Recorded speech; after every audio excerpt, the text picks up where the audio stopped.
La firmeza de lo que creemos se mide por el grado de disposición que tengamos para sufrir por dichas creencias. José, el padre terrenal de Jesús, era un hombre con creencias definidas. Estuvo dispuesto a hacer lo bueno sin importar el dolor que le causara.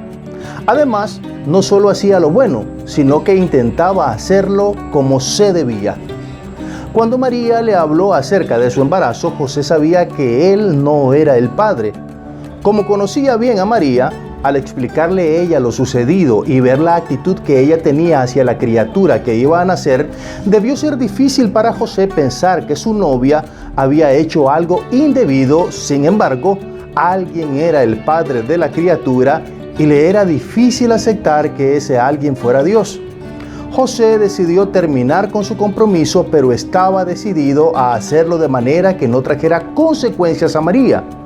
Intentó actuar con justicia y con amor. José sabía que la ley decía que María debía morir, según el Deuteronomios capítulo 22, en el versículo 23 y también el 24, pues resultó embarazada, pero no de él. Esta era una opción que tenía: denunciarla y que pagara las consecuencias de su pecado. La otra opción era abandonarla sin desacreditarla, aunque le achacaran el embarazo a él. Tomó la segunda opción porque era un hombre justo, dice Mateo capítulo 1 en el versículo 19. José decidió abandonar a María secretamente, es decir, no quiso perjudicarla. Un hombre lleno de rabia y celos bien podía reclamar justicia, pero él basó su decisión no en lo que pudo sentir, sino en los principios espirituales que creía. Esto nos enseña que cuando estamos basados en la palabra de Dios, no será muy difícil tomar decisiones correctas y que agraden al Señor, aunque las circunstancias sean difíciles para nosotros. Cuando conocemos la palabra y la creemos, nunca estaremos confundidos. Siempre sabremos qué debemos hacer.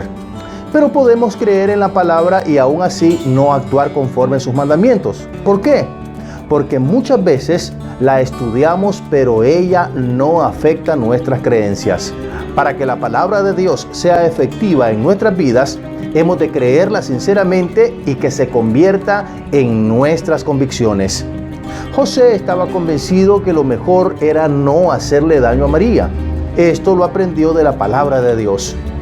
Una convicción es estar convencido sobre algo basados en razones o creencias. Una convicción es algo que nos da la dirección de nuestra vida.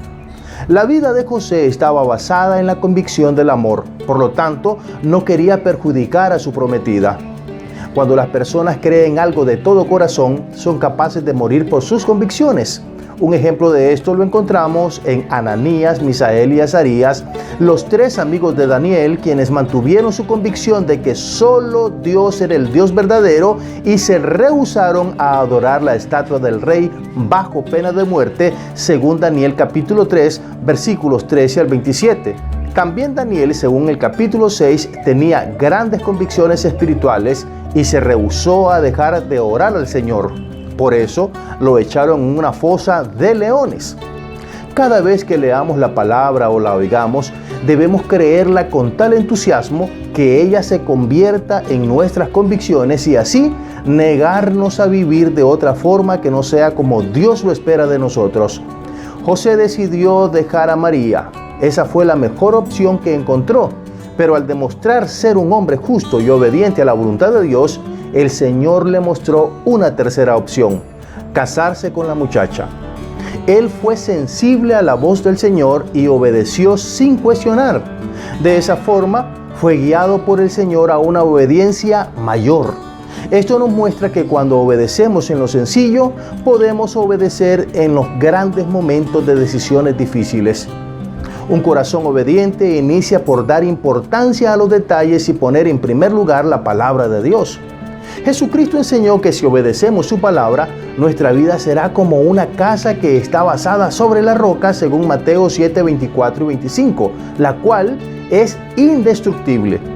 Como José, Al obedecer la voz de sus convicciones basadas en la palabra de Dios, podremos tomar decisiones correctas en los momentos más difíciles y nuestra vida no sufrirá perjuicio alguno, pues nos guiamos por las enseñanzas de la palabra del Señor.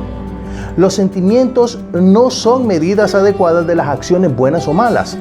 José no se basó en lo que sentía para actuar, sino en lo que Dios decía en su palabra. Dios premió la integridad de José, permitiéndole criar a Jesús como su padre. Esta debió ser una inmensa bendición para este padre maravilloso. También José era un hombre humilde, pues era carpintero de oficio, pero Dios lo usó independientemente de su humilde posición social. Al demostrar ser obediente, el Señor lo llevó a una obediencia mayor y de esa forma pudo tener una existencia plena. Si basamos nuestra vida en la palabra de Dios, nunca tendremos problemas para tomar una decisión. Así las cosas nos saldrán bien y agradeceremos siempre al Señor. ¿Qué tanto cree usted en la palabra de Dios y hasta dónde estaría dispuesto a llegar por ella?